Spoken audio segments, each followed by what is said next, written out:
Hello everyone. Welcome to my channel life wise. This is Suma. అందరూ ఎలా ఉన్నారండి?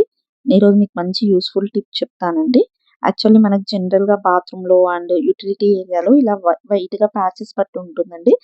ఇది సాల్ట్ వాటర్కి వస్తుంది. ఒక్కోసారి మనము ట్యాంకర్ వాటర్ తెచ్చుకున్న ఆ వాటర్ కూడా ఎఫెక్ట్ అవుతుందండి. గారె పట్టడం అని కూడా అంటారు. సో నాకు కూడా అలా వైట్గా ప్యాచెస్ అయిపోయిందండి washroom and utility area. So ఇక్కడ నేను ఓన్లీ 2 ఐటమ్స్ తీసుకున్నాను. ఒకటి హార్పిక అండ్ ఒకటి సోడా, బేకింగ్ సోడా ఉంటుంది కదండి, ఆ 2 తీసుకున్నాను. సో ఇది చాలా బాగా వర్క్ అవుతుందండి. సో హార్పిక్ మాత్రం కొంచెం ఎక్కువే పడుతుందండి. ఎక్కడెక్కడ వైట్ ప్యాచెస్ ఉందో అక్కడంతా హార్పిక్‌ని కొంచెం వేసి స్ప్రెడ్ చేసుకోండి బాగా. ఇలా చూడండి, నాకు వైట్ ప్యాచెస్ ఎలా తెలుస్తున్నాయో. సో అక్కడ స్ప్రెడ్ చేశాక దానిపైన సోడా వేసేసేయండి. సోడా వేసిన తర్వాత ఆ వైట్ ప్యాచెస్ అంతా కొంచెం స్ప్రెడ్ చేసి ఒక 5-10 మినిట్స్ వదిలేయండి. ఎక్కువ కూడా అవసరం లేదు. 5-10 మినిట్స్ వదిలేసి మనకు స్టీల్ స్క్రబ్బర్ ఉంటుంది కదండీ, ఆ స్టీల్ స్క్రబ్‌తోని బాగా స్క్రబ్ చేయండి ఆ ప్లేస్‌లో. బాగా అంటే మరీ ఎక్కువ కూడా అవసరం లేదండి. మీడియంగా స్క్రబ్ చేస్తే క్లీన్‌గా పోతుంది. నేను చూపిస్తాను. నేను ఒక దగ్గర స్క్రబ్ చేయకుండా వదిలేసాను. దానికి దీనికి డిఫరెన్స్ చూపిస్తాను. సో ఇలా స్క్రబ్ చేస్తే ఆ వైట్ ప్యాచెస్ అంతా క్లీన్‌గా ఎళ్ళిపోతాయండి. అసలు నిజంగా నేనే షాక్ అయ్యాను. ఎంత క్లీన్‌గా ఎళ్ళాయంటే అసలు కొంచెం కూడా కనిపించలేదండి.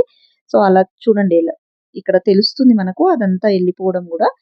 సో తర్వాత చూస్తే ఇక్కడ చూడండి, వైట్ ప్యాచెస్ అసలు ఏమీ కనిపించట్లేదు. నేను మీకు మళ్ళీ డ్రై అయ్యాక కూడా చూపిస్తాను. సో ఇక్కడ వైట్ ప్యాచెస్ అంతా ఎళ్ళిపోయాయండి నీట్‌గా. చూడండి, క్లీన్‌గా ఎళ్ళిపోయిందండి. బట్ కొంచెం అయితే స్క్రబ్ చేయాలండి. ఊరికే వదిలేసి తీస్తే మాత్రం ఎళ్ళదు. కొంచెం స్క్రబ్బర్‌తోనైతే స్క్రబ్ చేయాలి. చూడండి ఎంత క్లీన్‌గా ఎళ్ళిపోయిందో. నేను మీకు డ్రై అయ్యాక కూడా మళ్ళీ చూపిస్తానండి. అసలెక్కడ వైట్ ప్యాచ్ కనిపించలేదండి నాకు. చూడండి ఇక్కడ డిఫరెన్స్ చూడండి. నేను ఒక దగ్గర వదిలేసాను. మీకది తెలుస్తుంది. సో ఇదంతా క్లీన్‌గా ఎళ్ళిపోయింది. ఇక్కడ చూడండి వైట్ ప్యాచ్ ఉంది. అదంతా నేను అక్కడ బాగా స్క్రబ్ చేయలేదండి. అందువల్ల ఆ వైట్ ప్యాచెస్ అలాగే ఉన్నాయి. స్క్రబ్ చేసిన దగ్గర చూడండి నీట్‌గా ఎళ్ళిపోయింది.